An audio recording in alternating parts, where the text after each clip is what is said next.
Welcome to another SCS Engineers webinar focused on carbon sequestration and deep well injection. In today's episode, we're going to talk about legislation passed in Illinois just in the last 2 weeks, aimed at regulating carbon capture and storage at the state level.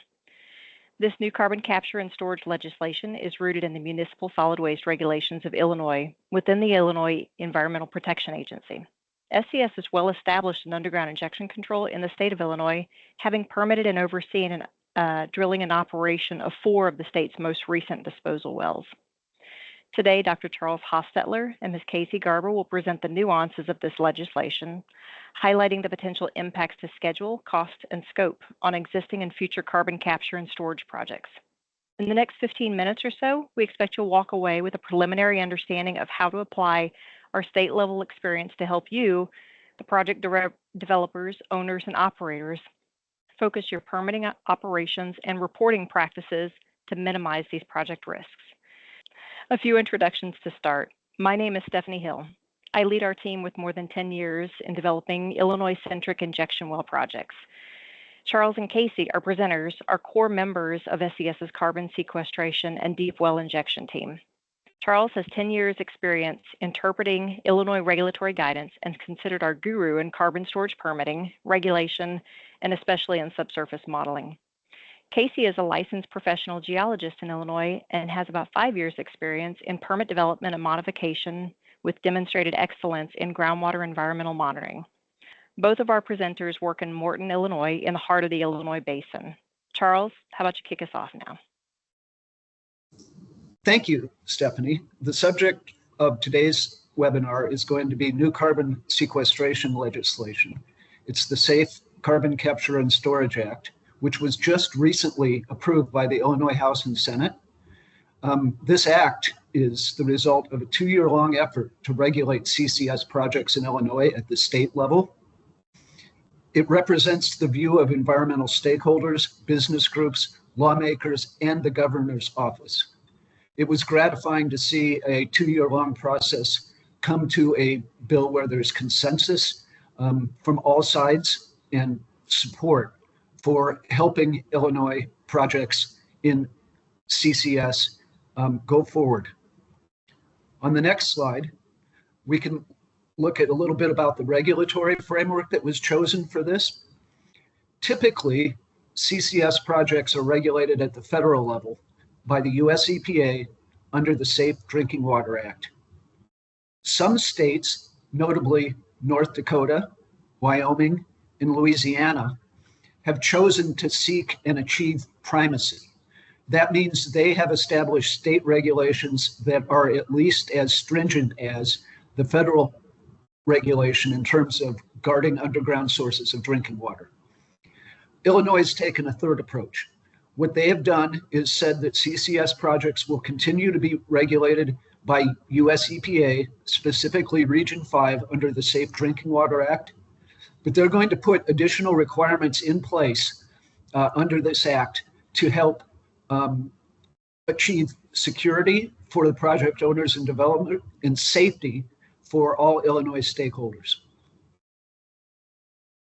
On the next slide,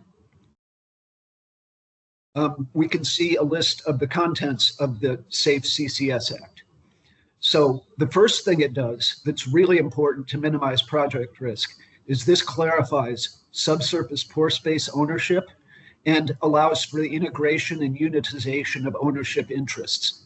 This potentially means as projects go forward, instead of dealing with hundreds or thousands of individual landowners, depending on the size of the project, you can unitize it and integrate it into a single entity, and it would streamline the ownership rights and the rights to the pore space. It also clarifies and discusses the rights and responsibilities of pore space owners and sequestration operators and makes clear who is responsible for which piece. It expands the role of the Illinois Emergency Management Agency to explicitly include sequestration projects. It establishes, in support of that, it establishes a carbon dioxide sequestration fund under the State Finance Act. So the monies that are collected as these projects go forward don't just go into the general fund to be partitioned. They're saved in a space specific to carbon sequestration and applied specifically to benefit those projects. It amends the Public Utilities Acts and the Carbon Dioxide Transport and Sequestration Acts to regulate carbon dioxide pipelines that are often used to transport carbon dioxide from the source to a sequestration site. And chiefly, and we'll hear more in detail from this from Casey, it amends the Environmental Protection Act to regulate carbon sequestration activities and establishes new permitting requirements. And finally, it clarifies liabilities in case things go wrong with these projects, and the liability depending on the project time and framework, and subsurface trespass.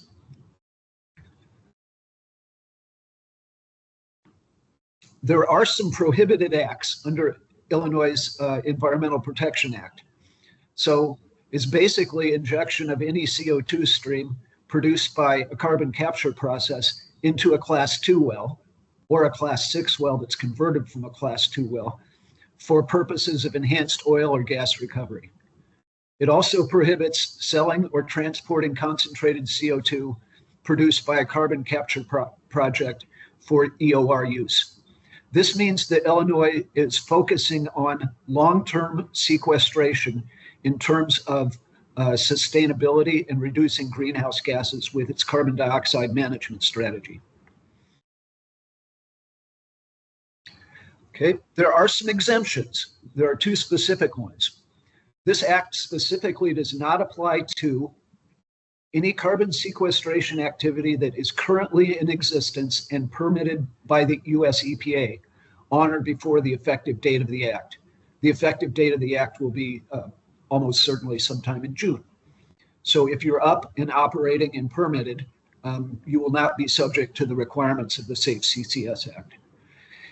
It also does not apply to any Class 6 well for which a permit has been filed with EPA and received a determination prior to January 1st of 2023, and the sequestration activity will occur on a contiguous or adjacent property with common ownership where the CO2 is generated, captured, and injected.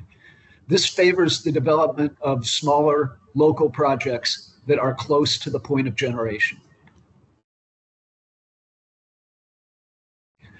There will be some new air construction permit requirements. So this is a new part of the regulation. It will require specifically no net increase in individual pollutant criteria pollutant emissions at the source, and that will include testing and monitoring and annual reporting. It requires public participation under the Illinois Administrative Code Section 252. And these facilities will be subject to greenhouse gas inventory analysis and reporting on an annual basis. There is also an upfront water impact assessment report required under this permit application, and that will deal with the quantity of water that will be needed to construct and operate the sequestration facility. It's not designed for water quality.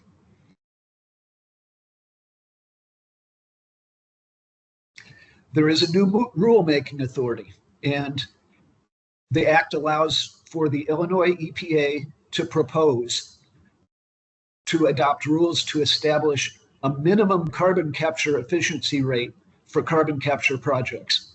If Illinois EPA does choose to exercise this rulemaking authority, then they'll put that in front of the Pollution Control Board for a ruling, and then that will be brought into public comment space and go through the rulemaking process.